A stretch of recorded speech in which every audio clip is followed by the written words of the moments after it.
साथियों आज एलपी की शिफ्ट हो चुकी है। तो मैं साथियों आपको यहाँ पर बताने जा रहा हूँ कि कैसे रीजनिंग के क्वेश्चंस आए हैं आरआरबी एलपी में और किस प्रकार के क्वेश्चन साथियों, कैसे क्वेश्चन, कौन से क्वेश्चन मैथ के आए हैं। तो आज की इस वीडियो में साथियों हम लोग क्वेश्चन देखेंगे। मैं कहूंगा कि अगर आपकी शिफ्ट नहीं है और कुछ देर बाद आपकी शिफ्ट है तो इन साथियों मैथ और रीजनिंग के क्वेश्चन को देख कर जाइएगा। मेरा मानना है कि पेपर आपका जो होगा साथियों वो यहीं से क्वेश्चन आएंगे, क्योंकि अब साथियों ये एक्सपेक्टेड क्वेश्चन है, मतलब आज की शिफ्ट पर आधारित साथियों ये सवाल है। तो मैं कहूंगा इन सभी सवालों को देखिएगा और अटेम्प्ट करिएगा कि अगर यही डिक्टो क्वेश्चंस आपको छप जाते हैं, प्रिंट हो जाते हैं पेपर में, आपके ऑनलाइन आपके कंप्यूटर सिस्टम में आ जाते हैं, तो आप इनमें से कितने क्वेश्चन सही करेंगे।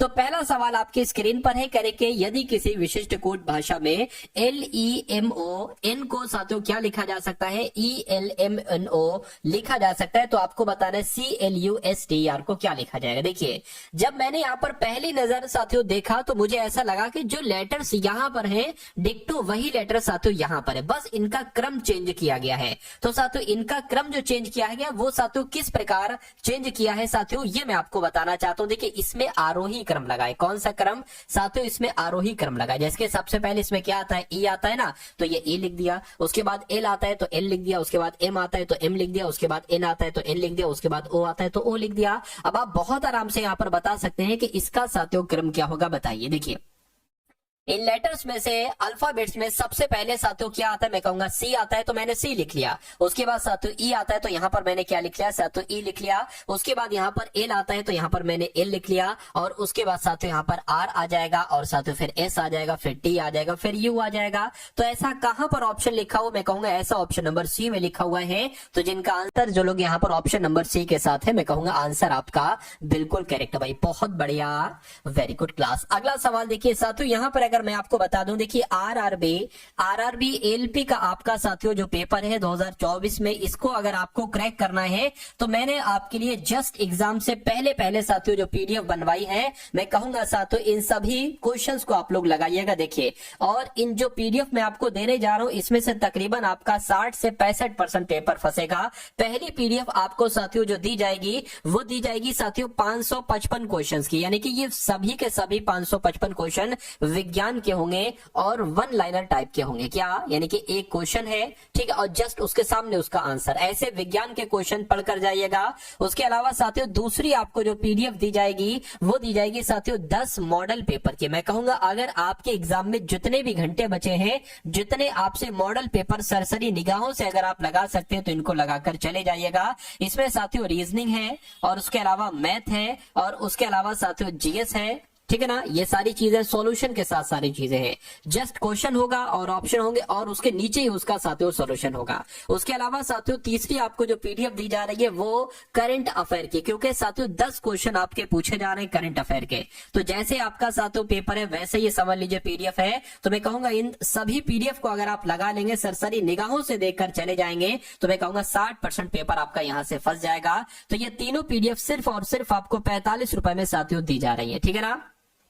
डिस्क्रिप्शन में लिंक है आरआरबी एलपी पीडीएफ का, उस लिंक पर आप क्लिक करेंगे तो आप हमारे व्हाट्सएप पर आ जाएंगे। वहां पर आपको एक क्यूआर कोड दिया जाएगा, उस क्यूआर कोड पर साथियों 45 रुपए का पेमेंट करके आपको ये पीडीएफ जो है ना वही साथियों भेज दी जाएंगी। चलिए तो अब यहाँ पर अगर साथियों हम लोग बात करें इस सवाल की कि इस सवाल को कैसे आप कर सकते हैं, फटाफट आप लोग यहाँ पर बताइए। देखिए कह रहे हैं साथियों कि 464 से यहाँ पर जो बनाया गया है वो 4 बनाया गया। हम लोग ये भी कह सकते हैं 4 से यहाँ पर 64 बनाया गया है। उसके बाद कह रहे हैं कि 6 से कौन सा नंबर यहां पर बनाया जा सकता है, और जैसे साथियों यहां पर 5 से 100 बनाया गया। तो सवाल ये उठता है कि 4 से 64 कैसे बनाया गया है, 5 से 100 कैसे बनाया गया। देखिए अगर हम इस 4 की गुणा, अगर हम इस 4 की गुणा साथियों 2 से कर देते हैं तो ये कितना हो जाएगा साथियों, 4 दूना 8 हो जाएगा।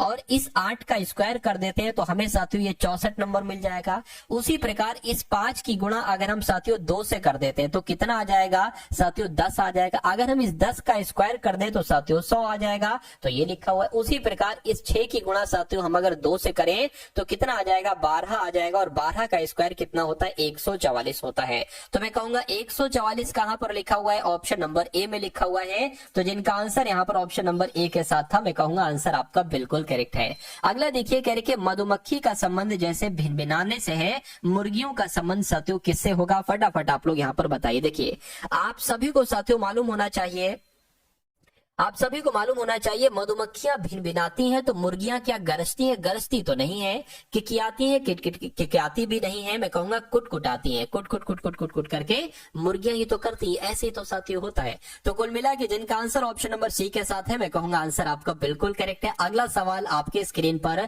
करेंगे, उस विकल्प का चयन करिए जिसमें दी गई आकृति अंतर्निहित है, यानी कि ये जो आकृति आपको नजर आ रही है ये आपको बताने के इस आकृति के अंदर है या इस आकृति के अंदर है या इस आकृति, ऐसा तो इस आकृति, आपका आंसर क्या हो सकता है बताइए। मैं इसको थोड़ा सा आपके लिए यहाँ पर बड़ा कर देता हूँ, ये लीजिए मैंने बड़ा कर दिया। अब आप इसको बहुत आराम से साथियों यहाँ पर बता सकते हैं। चलिए देखिए, थोड़ा सा अगर आप दिमाग लगाएंगे थोड़ा सा, तो आपको साथियों मालूम पड़ेगा कि भैया यहाँ पर ये जो लाइन आपकी बन रही है ना, यहाँ पर ये तो चलिए ये जो है ना ये ऐसे करके हम ले आते हैं, लेकिन ये हमें यहां पर नहीं मिल रही है तो ये आंसर नहीं हो सकता। इसकी अगर बात करते हैं साथियों, इसकी अगर बात करें तो देखिए भाई, अगर मान लीजिए साथियों ये ऐसे करके ये हमने ले लिया, ठीक है ना, और ये हमने ऐसे करके ले लिया, बिल्कुल इतना तो बिल्कुल सेम है, ये भी सेम है और ये भी सेम है और ये भी सेम है, यानी कि मैं कहूंगा ये आकृति मुझे जो लग रही है वो ऑप्शन नंबर सी में लग रही है, बाकी इसमें भी नहीं हो सकती और इसमें भी नहीं हो सकती। तो इस प्रकार जिनका भी आंसर, जो लोग भी यहाँ पर ऑप्शन नंबर सी के साथ थे, मैं कहूंगा आंसर आपका यहाँ पर बिल्कुल करेक्ट है भाई, बहुत बढ़िया, वेरी गुड क्लास। अगला सवाल देखिए, करके एक निश्चित कूट भाषा में DIC मतलब डिक्शनरी लिखा हुआ है, डिक्शनरी को साथियों यहाँ पर 20 लिखा जाता है, उसी प्रकार मोबिलिटी को यहाँ पर साथियों 16 लिखा जाता है। तो आपसे पूछा जा रहा है, एग्जामिनर आपसे पूछ रहा है कि टर्मिनेशन को क्या लिखा जाएगा साथियों, फटाफट आप लोग यहाँ पर कमेंट करके यहाँ पर मुझे बता दीजिए। चलिए भाई, तो अगर डिक्टो साथियों यही सवाल आ जाए तो आप कैसे इस सवाल को साथियों करेंगे, एक बार आप लोग यहाँ पर मुझे बताइए। देखिए मैं लेटर काउंट कर लेता हूं, 1 2 3 4 5 6 7 8 9 10, यानी कि 10 है तो 10 को यहाँ पर 20 लिख दिया गया है, ठीक है। 1 2 3 4 5 6 7 8, 8 है यहाँ पर, 8 को साथियों 16 लिख दिया गया है। तो मैं कहूंगा 1 2 3 4 5 6 7 8 9 10 11, तो 11 है, 11 का डबल कितना होता है, 22 होगा, यानी कि 22 आपका यहाँ पर बिल्कुल करेक्ट आंसर हो जाएगा।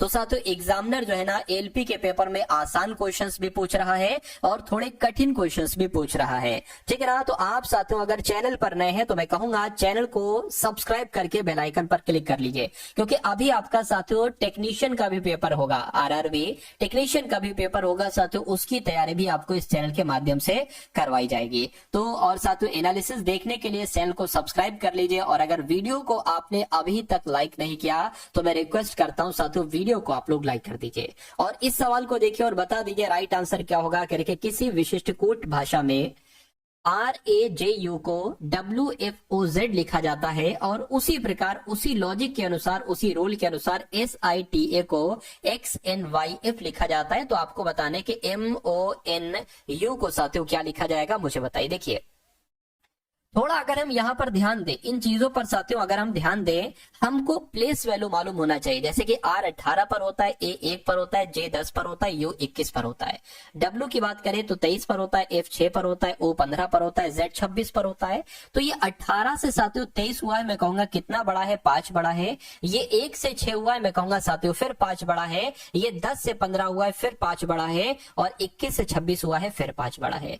क्या यहाँ पर भी 5 बड़ा है? S होता है 19 पर, X होता है साथियों 24 पर, 5 बड़ा है। I होता है 9 पर, N होता है 14 पर, 5 बड़ा है। T होता है 20 पर, Y होता है 25 पर, 5 बड़ा है।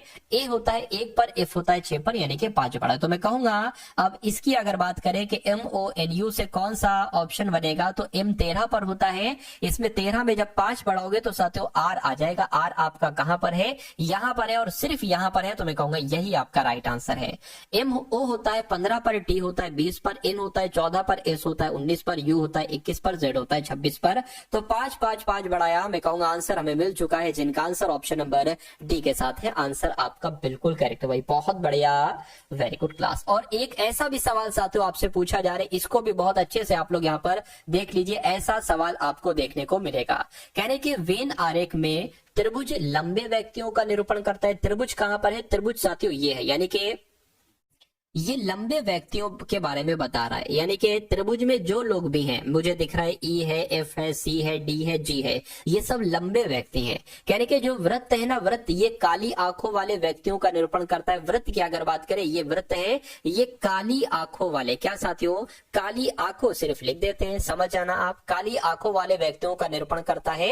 यानी कि जो आपके गोले में है वो सब काली आंखों वाले लोग हैं। कहने के आयत जो है ना, आयत, ये आपका आयत है, ये भूरे बालों वाले व्यक्तियों का निरूपण करता है। तो ये साथियों भूरे बालों वाले व्यक्तियों का निरूपण करता है, ये बात क्लियर हो गई। अब कहने के जो वर्ग है ना, वर्ग, ये साथियों वर्ग, ये लड़कों का निरूपण करता है। ये किसका करता है साथियों? ये लड़कों का निरूपण करता है। तो निम्नलिखित में से कौन सा अक्षर उन लंबे और काली आंखों वाले लड़कों का निरूपण करता है जिनके बाल भूरे नहीं है? यानी कि आपको बताने के भूरा नहीं होना चाहिए, बस वो इसमें से नहीं होना चाहिए।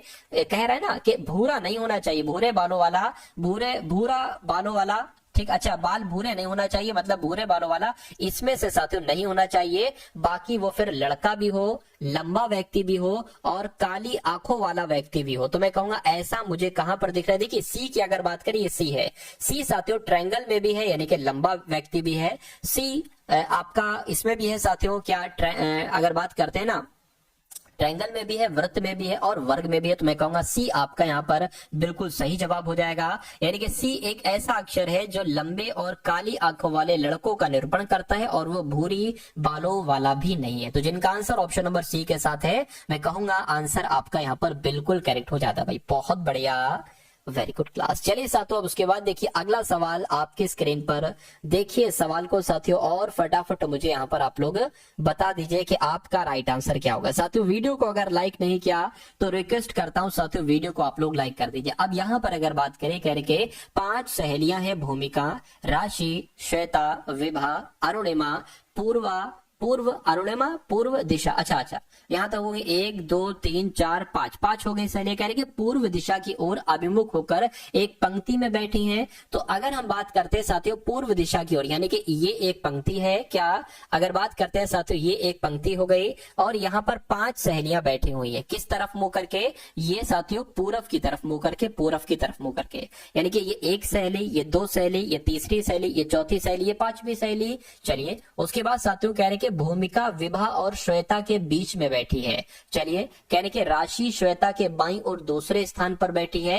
यानी कि अगर हम साथियों श्वेता को मान लीजिए यहां पर अगर बैठालते, कहीं पर भी बैठा दीजिए, कहने के श्वेता के बाईं और, श्वेता के बाईं और दूसरे स्थान पर कौन बैठी है? राशि बैठी है। यानी कि श्वेता का बायां इधर ही तो होगा दूसरा, तो यहां पर कौन बैठेगी साथियों? राशि बैठेगी। ये बात क्लियर है? बिल्कुल क्लियर है। अब देखिए यानी कि भूमिका विभा और श्वेता के बीच में बैठी है, ठीक है। भूमिका जो है ना, ये श्वेता और विभा के, ठीक है। श्वेता, देखिए श्वेता अगर यहाँ पर है तो भूमिका को यहाँ पर नहीं बैठा सकते, भूमिका को साथियों यहाँ पर बैठा लेंगे। हमने एक जगह बढ़ाई तो इधर को एक जगह साथियों हटाइए आप, इधर को एक जगह हटाइए आप। चलिए तो क्या कहा जा रहा था? कह रहे थे कि भूमिका जो है ना, ये विभा और श्वेता के, तो विभा यहाँ पर आ जाएंगी, विभा और श्वेता के बीच में कौन बैठी है साथियों? भूमिका बैठी है। तो भूमिका आपकी यहाँ पर आ गई। अब देखिए कौन कौन हो गई? 4 तो हमने बैठा दिया, एक बची है, राशि हो गई, श्वेता हो गई, विभा भी हो गई, अरुणिमा बची है। तो अरुणिमा साथियों यहाँ पर आ जाएंगी, अरुणिमा यहाँ पर आ जाएंगे। अब सवाल देखिए आखिर पूछा क्या जा रहा है? कह रहे कि दक्षिण छोर पर कौन सी लड़की बैठी है? तो दक्षिण छोर पर साथियों विभा बैठी है। तो आपका राइट आंसर जो जाएगा वो किस ऑप्शन के साथ जाएगा? वो ऑप्शन नंबर सी के साथ जाएगा भाई, बहुत बढ़िया, वेरी गुड क्लास। अब उसके बाद देखिए अगला सवाल है आपकी स्क्रीन पर। अब कथन निष्कर्ष वाला भी सवाल आपसे पूछा जा रहा है, कैसे करोगे? कहने के कथन दिया गया है और आपको निष्कर्ष दिया गया है। कहने के सभी एंजाइम विटामिन है। चलिए कोई दिक्कत नहीं है। तो मान लीजिए साथियों ये क्या हो गए, ये आपके एंजाइम हो गए, ये क्या हो गए, ये आपके एंजाइम हो गए। तो सभी एंजाइम कहा जा रहा है कि विटामिन है, तो सभी एंजाइम विटामिन हो गए। कह रहे कि सभी विटामिन जो है ना, सभी विटामिन ये क्या हो गए, सभी विटामिन साथियों कार्बोहाइड्रेट हो गए। अब निष्कर्ष को पढ़िए और बताइए कौन सा निष्कर्ष सही है, कौन सा निष्कर्ष गलत है।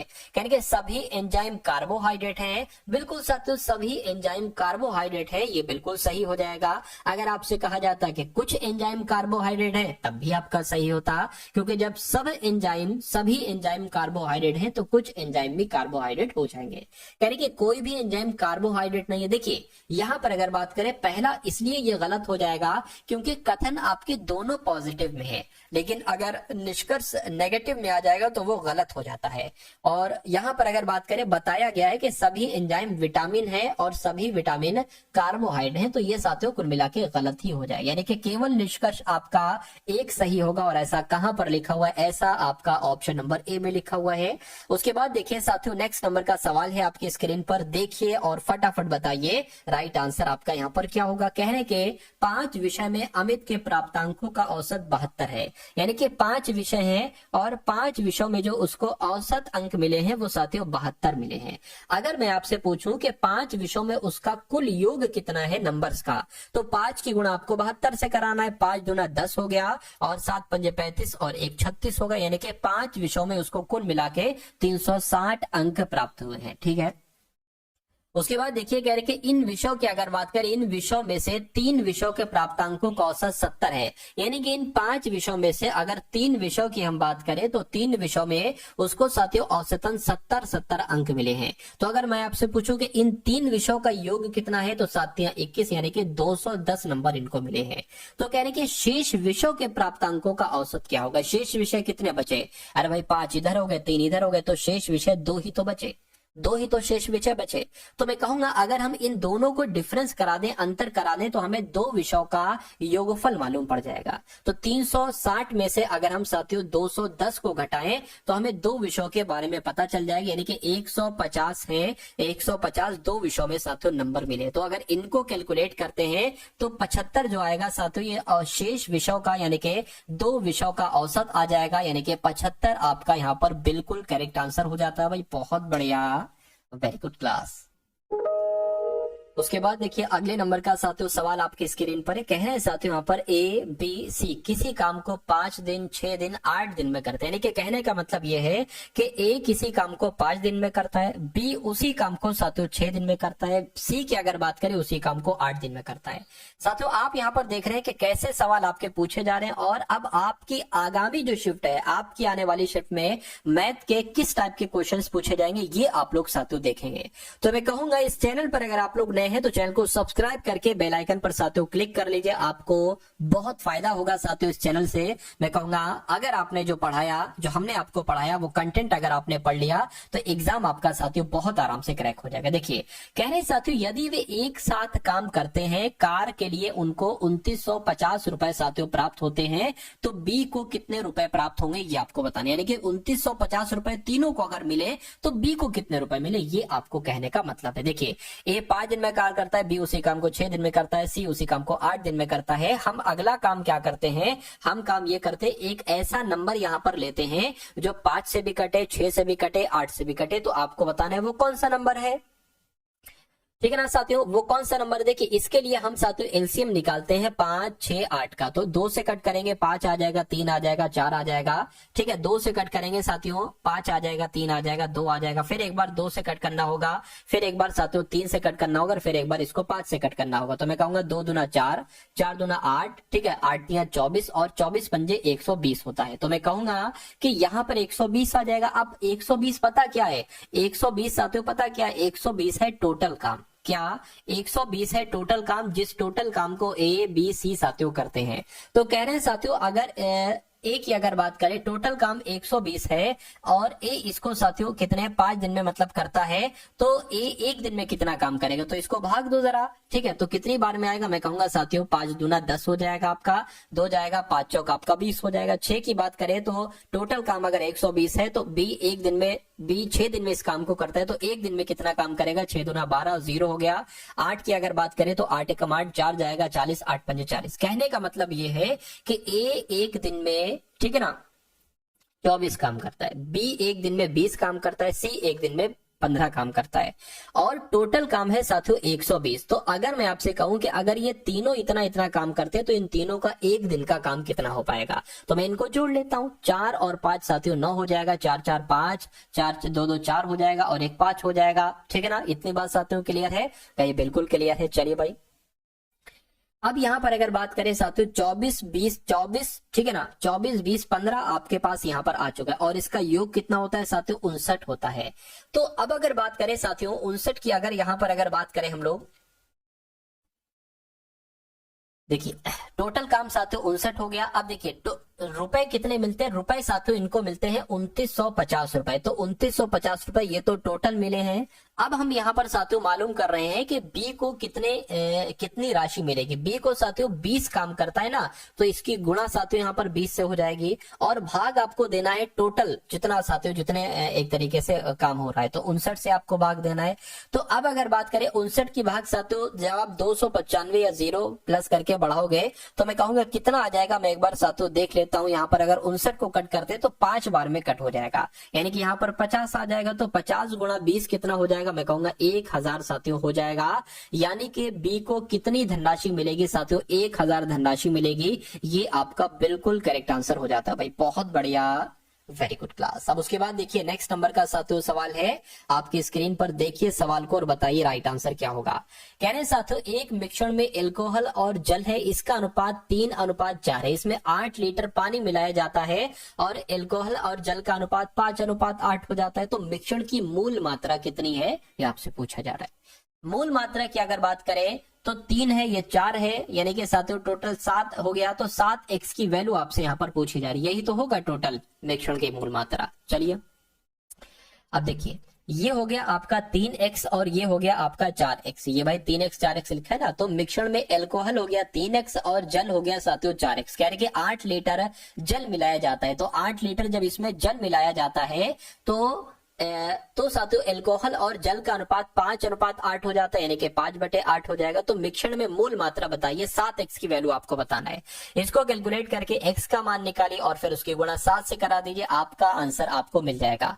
8 3 24 हो जाएगा, तो 24x आ जाएगा बराबर 5 चौक आपका 20 हो जाएगा, यानी कि 20x आ जाएगा। 5 8 साथियों यहाँ पर 40 हो जाएगा। अब 24x साथियों माइनस 20x हो गया, ये बराबर है, जब बराबर के उधर 20x प्लस का इधर आएंगे माइनस का हो जाएगा, बराबर आपका 40 हो जाएगा। ये आपका 4x बराबर साथियों कितना हो जाएगा, मैं कहूंगा 40 हो जाएगा। तो x बराबर कितना हो जाएगा साथियों, 10 यहाँ पर आ जाएगा। तो जब x बराबर 10 है तो 7x बराबर कितना आ जाएगा साथियों, 70 आ जाएगा। तो मैं कहूंगा मिश्रण में मूल मात्रा कितनी है साथियों, 70x है। तो जिनका आंसर यहाँ पर है ऑप्शन नंबर बी के साथ, तो मैं कहूंगा कि आंसर आपका यहाँ पर बिल्कुल करेक्ट हो जाता है भाई, बहुत बढ़िया, वेरी गुड क्लास। अगला सवाल देखिए साथियों आपके स्क्रीन पर है। इस सवाल को देखिए, कह रहे कि किसी लेन देन में, क्या किसी लेन देन में लाभ प्रतिशत क्रय मूल्य का 48% है। ठीक है भाई, 48% है।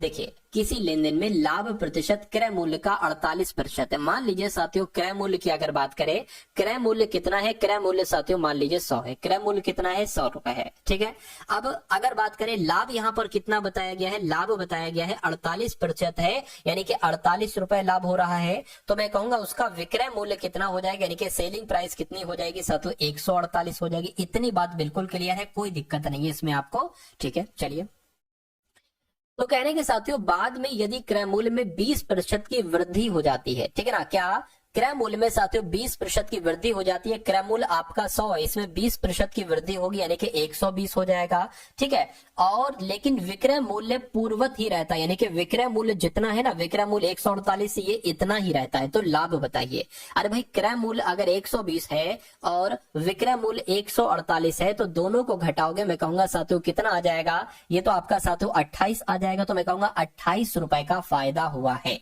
ठीक है, 28 रुपए का साथियों क्या हुआ है, फायदा हुआ है। तो इसको जरा आप साथियों क्या प्रतिशत में बदल लीजिए, 28 गुणा आपका 100 और बटे यहाँ पर कितना आ जाएगा विक्रय मूल्य जो कि 120 है। इस जीरो से ये जीरो कटेगा, दो पंजे और दो छंग हो जाएगा। अगर इसको कट करें तो 3 आ जाएगा और यहाँ पर साथियों 14 आ जाएगा, यानी कि 14 पंजे आपका हो गया साथियों 70। ठीक है, और 3 से इसको कट करेंगे तो 3 दूना 6, ये 1 चला गया, 3 तिया साथियों 9 हो जाएगा। ठीक है ना, कितना हो गया साथियों, 3 तिया आपका ये 9 हो गया। इतनी बात क्लियर है, बिल्कुल क्लियर है। देखिए 3 दूना 6, 3 दूना 6, एक चला 3 तिया 9, एक बचा, पॉइंट लगाया, जीरो बढ़ाया, फिर आपका 3 तिया 9 हो गया। तो कुल मिला के ये आपका जो निकलेगा 23.33 निकलेगा। इतनी बात क्लियर है।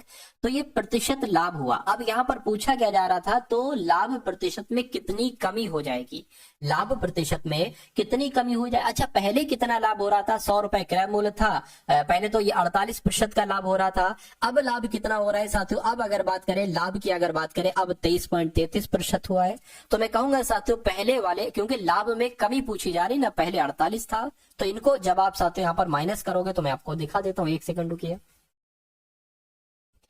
तो यहाँ पर 48 में से साथियों अगर आपको क्या घटाना है, 23.33 घटाना है, तो मैं कहूंगा साथियों कितना बच जाएगा आपका, यहाँ पर 7 आ जाएगा, 6 आ जाएगा, पॉइंट साथियों 4 आ जाएगा, 2 आ जाएगा। मैं कहूंगा 24.67% आपका लाभ प्रतिशत में कमी आएगी और ये आपका बिल्कुल राइट आंसर हो जाएगा। तो मैं कहूंगा साथियों ये क्वेश्चन बहुत टॉप लेवल का था। ठीक है ना, इन सभी क्वेश्चंस को साथियों आप तैयार करिए, जो भी क्लासेस आपको दी जाए उनको आप साथियों अच्छे से पढ़िए। अब इस सवाल को देखिए, कहने के साथियों 4 संख्याएं हैं, 2, 3, 5, 7 के अनुपात में है, उनका महत्तम समापवर्तक यानी कि HCF साथियों 6 है। सबसे बड़ी संख्या, सबसे बड़ी और सबसे छोटी संख्याओं के वर्गों का योगफल क्या होगा, बताइए। देखिए कितनी संख्याएं साथियों यहाँ पर बताई गई हैं, 4 संख्याएं बताई गई हैं, 2x, 3x, 5x और 7x, यानी कि उनका महत्तम समापवर्तक 6 है। तो सबसे बड़ी संख्या सबसे छोटी संख्या के वर्गों का योग क्या होगा। देखिए सबसे बड़ी संख्या ये हो जाएगी, यानी कि सबसे बड़ी संख्या क्या हो जाएगी साथियों 7x हो जाएगी,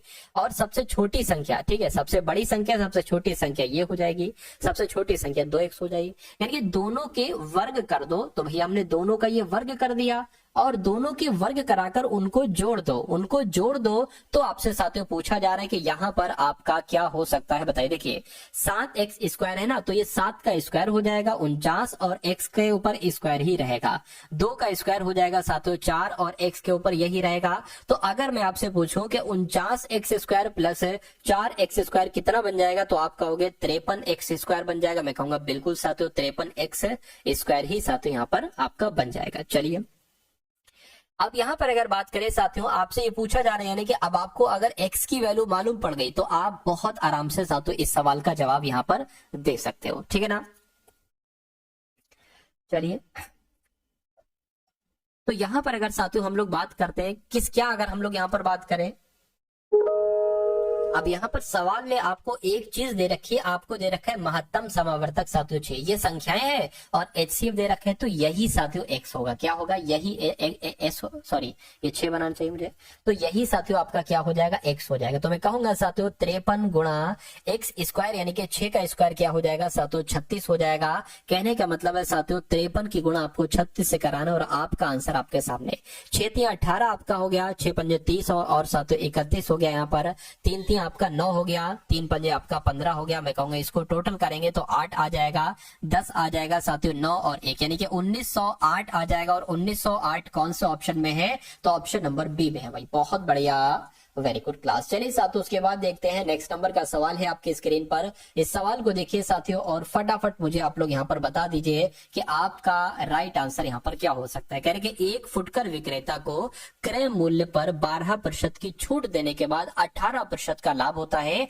यदि क्रय मूल्य 16,500 रुपए है तो विक्रय मूल्य आपका यहाँ पर क्या होगा, बताइए। देखिए अगर मैं कहूं क्रय मूल्य कितना है, 16,500 रुपए है और इस पर साथियों 12% की छूट दी जाती है, यानी कि इसको 88% में बेचा जाता है। तो जब इस पर 12% की छूट दी जाती है तो हम यहाँ पर साथियों देखते हैं कि क्या यहाँ पर आपका साथियों मैटर निकलेगा। इसको अगर कैलकुलेट करें, ये कैंसिल हो गया, तो 165 की गुणा साथियों अगर हम 28 से कर दें, ठीक है, तो साथियों 165 की गुणा अगर हम 88 से कर दें तो कितना हमारे सामने आ जाएगा, हमारे सामने 14,520 आ जाएगा। मैंने कैलकुलेटर से करा लिया, ठीक है ना।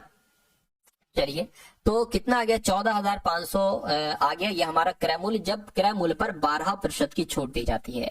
उसके बाद कह रहे हैं साथियों कि छूट देने के बाद यानी कि जो 14,520 रुपए, इस पर 18% का लाभ होता है। इस पर 18% का साथियों क्या होता है, लाभ होता है। तो मैं कहूंगा अगर इस पर 18% का लाभ होता है यानी कि इसको 118% में बेचा जाता है, तो अब आपको साथियों इसको कैलकुलेट कराना है। आपका विक्रय मूल्य साथियों बहुत आराम से निकल जाएगा। इससे ये आपका कैंसिल हो गया, ठीक है। 2 से कट करें, 2 पंजे आपका 10 हो जाएगा, 2 सत्ते 14 हो जाएगा, 2 दूना 4 हो जाएगा, 2 छंग आपका 12 हो जाएगा, ठीक है ना। अब अगर साथियों इसको हम यहाँ पर कैलकुलेट करा लें कि 7 2 6 गुणा 1 1 8 और साथियों यहाँ पर हम किससे भाग करा लें, अगर हम इसकी भाग 5 से करा लें तो कितना आ जाएगा, मैंने कैलकुलेटर से करा लिया 17,133.6 आ जाएगा।